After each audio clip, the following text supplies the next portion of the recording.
Si c'est réellement vrai, ça va être la honte du siècle. Le journal Sport nous apprend que le Barça est proche de suspendre le trophée campeur au Spotify Camp Nou. Alors qu'il y a eu une annonce publique faite justement par le Barça et avec Laporta en tête d'affiche pour le 10 août. Finalement, là où jouent les féminines, ou du moins, oui, jouent en fait, elles jouent. Et même le Barça B, Laporta si ça arrive, même si on revient en septembre, on va, en fait, ça y est. Oh non, mais Eli, oui, il a sauvé le Barça, c'est vrai. Et les gars, les mensonges, je le dis, je le répète. Ça fait pas de moi quelqu'un d'ingrat s'il ment. Deco, Laporta, en fait, c'est quoi? Pourquoi tout le temps bricoler? Pourquoi tout machin? Mais si, on n'a rien dit. Un pour un, à la dernière minute. Bricolage, on n'a rien dit. Olmo, on s'est soulagé, on n'a rien dit. Ils ont redressé de la masse salariale, d'accord. Tout ça, on les remercie vraiment. Un moment, stop. Dites les vérités. À chaque fois, ça vient, ouais, mais on a fait des trucs records, machin. L'Atlético, je sais pas, l'Atlético, il y a des clubs, là, ils recrutent, il faut pas des trucs records. Je vous dis que c'est pas la faute de Tebas, uniquement le méchant dans l'histoire, mais vous voulez pas écouter. Ok, parfait. Flick ne mérite pas cette direction. Qu'est-ce qu'il vous a fait? Le vieux père, on savait qu'il avait raison. Il a dit, il a été têche pour avoir dit la vérité, comme un malpropre en plus. Et pourquoi? Ah oui, pas de Camp Nou, pas de siège VIP, pas de 1 pour 1. Parce qu'ils vont pas donner les 100 millions, les auditeurs du Barça, les Crows, je sais pas quoi. Donc pas de mercato. Super. Amateurisme. Cet homme-là est arrivé. Changer les mentalités. Casser les codes du Barça. Triplé. Avec un effectif limité, regarde ce qu'ils font. Regarde comment ils sont effrayants. Une deuxième partie de saison. Une année 2025 avec 2 défaites. Une, t'étais déjà qualifié quasiment 100% contre Dortmund. Et une autre où t'étais déjà champion. Pendant que vous deux, de base, Laporta a promis un retour au Camp Nou fin 2024, tout en sachant que l'UEFA interdit de changer de stade pendant la phase régulière. Hein. Mais vas-y au calme. Retour en 1 pour 1 prévu, de base, le 30 juin. Toi, on dirait, j'ai jamais compris. Est-ce que Obi Misera Goro Nayo, quand tu négocies avec les jeunes pour qu'ils nous fuient, nous propose rien? À part, ouais, il est intéressé par... Il va aux nouvelles. Il est fou d'eux. Au Salah et Loroté, tu ne fais rien. Pendant que tu as un coach qui va en demi-finale, il va chercher une place en finale avec Gérard Martin, titulaire, parce que le club n'a pas fait le taf de base l'été dernier. Et Boloé a Deco qui dit, après l'été dernier, qu'on avait fait nos devoirs. Vous avez rien fait. Et comme on dit, tout est possible à celui qui croit, Flick a fait des miracles. On va prendre des photos sur Instagram, profiter du succès de Flick. Eh, comment ça me vénère.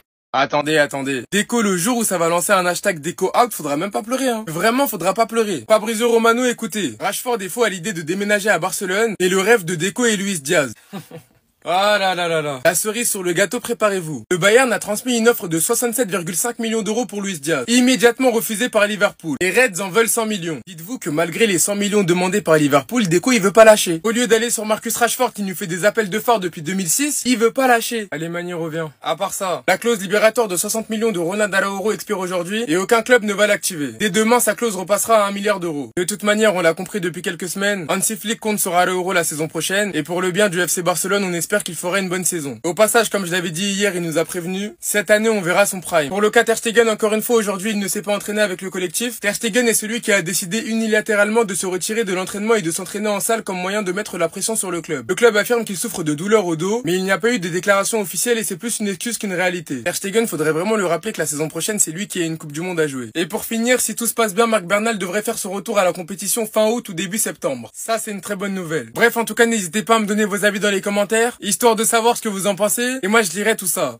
Deco, tu vas pas aller à où il te fait des appels de phare là? Maillot de l'Inter Miami et tout. Si tu penses qu'il va pas être sérieux, en vue de la nouvelle saison, Rafael Leao dort à Milanello ces derniers jours, il est le premier à arriver aux entraînements. Même Koundé, il arrive à 10h, l'entraînement il est à 18h. Lui, il dort sur place. Mais non, toi à la place, tu préfères rêver d'eux. Tu préfères être fou à l'idée d'eux. Tu préfères être un grand admirateur de Luis Diaz. On parle pas de Messi là, on parle de Luis Diaz. Guettez les adjectifs qui sont utilisés. On n'a même pas de tal pour acheter des chasubles, tu veux acheter un joueur qui coûte 100 millions. Et même ça, après là je pense que c'est moi je suis fou. Le Barça espère que la possible signature de Rodrigo par Liverpool pourrait débloquer le départ de Luis Diaz. Mais autant aller sur Rodrigo direct. Si tu me donnes le choix entre Rodrigo et Luis Diaz, le choix il est fait.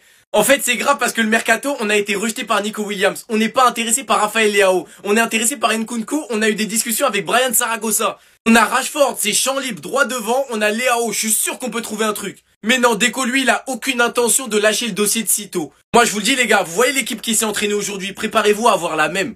Parce que je sens qu'on va avoir la même. Dites-moi vous en pensez en commentaire, les gars, pas vous abonner, vous êtes des bons, nous, on avance. En fait, les gars, dites-vous que Deco est fou amoureux de Luis Diaz. Et cette relation entre Deco et Luis Diaz, c'est comme si sur Insta, tu vois une meuf grave fraîche, tu regardes ses bulles Insta alors que t'as pas d'argent, tu vois qu'elle est tout le temps en vacances, tu vois qu'elle est tout le temps dans les restaurants chers alors que t'as pas d'argent. Bah, c'est la même chose entre Deco et Luis Diaz actuellement. Ce qu'il faut savoir, et c'est tweeté par Fabrizio Romano, Liverpool a reçu une offre de 67,5 millions du Bayern et ils l'ont rejeté. En sachant que Luis Diaz est ouvert à un départ cet été et que le Bayern et le Barça sont intéressés. Il faut aussi rajouter, tweeté par Fabrizio Romano, Deco est fou de Diaz. Les gars, il est fou amoureux de Luis Diaz. C'est-à-dire que quand il voit le Diaz ball, Deco il borne. C'est ça? C'est ça en fait. Et le seul truc qui pourrait peut-être aider Deco, c'est si Rodrigo part à Liverpool. C'est le seul truc qui pourrait peut-être aider. Mais encore, je n'arrive pas à y croire. Et moi, les gars, personnellement, ce dont j'ai peur, vous savez c'est quoi? C'est que Rashford s'impatiente, lui qui attend que le Barça depuis le début du mercato, qui finalement cherche un autre club que le Barça, et que pour Luis Diaz, on n'est simplement pas assez, ou bien même que Liverpool nous rejette comme des clochards. Alors là, si ce scénario se passe, Deco, tu vas nous entendre, parce que tu emmerdes tout le monde avec ton Diaz. Là, on regarde. On regarde. Vu que tu es fou amoureux, ramène-le. On te regarde. La réécriture sur la fin de saison du Barça, elle est tellement triste et ça prouve juste à quel point ce club est détesté. Gérard Martin est lui-même convaincu qu'il y a faute et ça me fait rire à quel point les gens font les aveugles. Dumfries a commis une faute sur moi avant le 3e but de l'Inter. J'ai vu le ralenti le lendemain et j'étais très en colère. Même Pedri, qui est un joueur câble, avait pété un câble en expliquant que c'est le même arbitre qu'en 2022 qui nous avait tués. Même Laporta a pété un câble. Et maintenant, Gérard Martin lui-même explique qu'il était révolté. Ce même arbitre qui a été écarté des finales à cause des polémiques qu'il y avait. Et bizarrement, il est toujours dans les polémiques. Mais quand les polémiques concernent le Barça, ce sont des pleureuses. Donc si on résume bien, dans une polémique cette saison en demi, dans une polémique la saison dernière en demi encore une fois, dans une polémique durant toute la Coupe du Monde, dans une polémique en 2022 Chelsea-Madrid. Bref, H24 dans des polémiques, mais quand les Barcelonais en parlent, c'est des pleureuses. Dites-vous que pendant les 2 derniers mois de la saison, on nous a répété et répété qu'on était surcoté après la défaite contre l'Inter, en négligeant le fait que aller-retour, Balde, Koundé, Lewandowski étaient absents. 3 titulaires indiscutables absents. Avec Gérard Martin comme remplaçant de Balde qui disputait sa première saison professionnelle au FC Barcelone. Et surtout aussi haut niveau. Bref. Après cette défaite, il y a eu une réécriture totale sur la saison du FC Barcelone malgré les 3 absents. J'ai vu une équipe avec un absent se manger 3-0 en finale. C'est bizarre, hein. Sinon vous les gars, vous en pensez quoi? Nous sur Snap, on s'ennuie. La vitesse de la virgule, ouais, regardez. Mais là, c'est une humiliation, les gars. Même si c'est à l'entraînement, c'est pour rigoler, regardez. Ils arrivent pas, hein. Ils arrivent pas à lui prendre la balle, hein. Obligé de le pousser et tout, hein. Carrément, regardez comment ils se sont retrouvés les deux. Regardez Lewandowski comme il regarde Gavi. Même à l'entraînement, à la reprise, ça lui fait des prises à 2. Regardez-moi les deux. Il te tape une virgule à 140 km/h. Ensuite, Gavi, il re-insiste. Il revient à la charge. Non, tu te prends encore un crochet. Nous, Barcelonais, en regardant ces images, ça nous rassure. Ça nous rassure dans le sens où cette année, vous allez encore devoir l'arrêter. Et vous allez pas y arriver comme d'habitude. Regardez-moi sa forme physique. Le mec, vous avez fait que parler de lui tout l'été. Moi, je vous le dis, il va vous répondre sur le terrain cette année. Il va vous répondre sur le terrain vert. Sur le carré vert, il va vous répondre en 4K. Il va prendre son numéro 10. Premier match de Liga, tu vas déjà te dire, non, mais pourquoi je l'ai critiqué cet été? Là, déjà, cette année, il a fait une année de malade, mais c'était une phase de test. Tu vois, c'était un test. C'était, est-ce que vraiment, dans le monde pro, je peux faire ça? Il a confirmé. Maintenant, ça y est, la machine, elle est lancée. Même comment tu vois comment ses coéquipiers aujourd'hui, ils ont confiance en lui parce que faire confiance aux jeunes dans des matchs importants, c'est compliqué. Des fois, c'est pas que tu vas pas leur passer la balle, mais tu vas plus privilégier les anciens, ceux qui ont l'expérience. Là, Pedri, Lewandowski, Rafinha, Fermin, Olmo, ils ont tous une confiance entière à Yamal. Carrément, limite, ça devient un peu comme Messi à l'époque. Ça veut lui passer tout le temps le ballon sur le côté. Parce que c'est lui qui est capable de faire les exploits, les passes extérieures, les pichenettes, les dribbles, les 1v1. Il peut tout faire. Le mec, il est déjà ultra complet. Vous êtes pas prêts. Les Barcelonais, j'ai une petite question. Vous pensez qu'Hansi Flick, il veut qui sur son couloir gauche? Luis Diaz ou Rashford? Par rapport au coach qu'on a connu au Bayern et même à ses débuts au Barça, vous pensez qu'il a besoin de quel type de profil finalement? D'après les dernières informations, Hansi Flick aurait donné son feu vert pour Marcus Rashford et non pour Luis Diaz. Surprenant quand même. Parce qu'on se rappelle qu'au Bayern Munich, il a eu l'habitude de côtoyer quand même des ailiers percutants sur les 2 côtés. Et du coup, tout ça me fait réfléchir qu'au final, Rashford ne jouera que sur les côtés en cas de dépannage finalement. C'est Rafinha qui restera à ce poste-là, je pense. Et lui, il sera exploité uniquement pour le poste de 9. Donc une concurrence avec Ferran Torres. Et Lewandowski qui est quand même sur sa fin de saison, mais bon. Il y a un point de vue qui diffère parce qu'on le sait, Deco préfère Luis Diaz. Mais je pense qu'il le prend uniquement pour ce couloir gauche. Hansi Flick voudrait Rashford, mais je pense que pour cette position de 9. Au final, les gars, La meilleure surprise qu'on peut avoir sur ce mercato, c'est d'avoir les deux. Et là, je pense que tout le monde est content. De son côté, Rashford, il fait tout. Les signaux qu'il a envoyés, les follow sur Instagram, les conférences de presse qui dit voilà que ça ne le dérange pas de jouer en neuf. On déco, on attend que tu te bouges. On attend le Here we go de Fabrizio Romano. Tous les grands clubs ont eu des gros joueurs, des gros arrivées. Sauf nous, Ronny Bardi. Oh les gars, un peu arrêtez. Écoutez juste ce qu'il va dire. J'espère que vous êtes prêts. Vous savez ce que vous allez... Cette année, vous savez ce que vous allez voir. Mon prime. Aujourd'hui, c'est officiellement le début de la saison. Et c'est officiellement la dernière opportunité que je vous laisse pour remonter dans son train. Parce qu'après, ça sera trop tard. J'oublierai pas, j'ai tous vos noms en tête, ceux qui l'ont insulté. KB, j'attends toujours tes excuses pour remonter dans le train. Et même si vous avez vu cette petite vidéo circuler où il se mange un petit pont par Virgili, bon, soyez juste calme. Quand vous allez voir c'est qui cette petite pépite, vous allez mieux comprendre. Mais on en parlera cette saison quand il aura du temps de jeu. Yann Virgili, notez juste ce nom quelque part dans votre carnet. Pour revenir sur Araujo, je vous assure, beaucoup l'ont oublié, la saison passée, il revenait de blessure. Il n'était pas titulaire. Bien évidemment, Araujo c'est un défenseur très physique, très bon dans le duel, etc.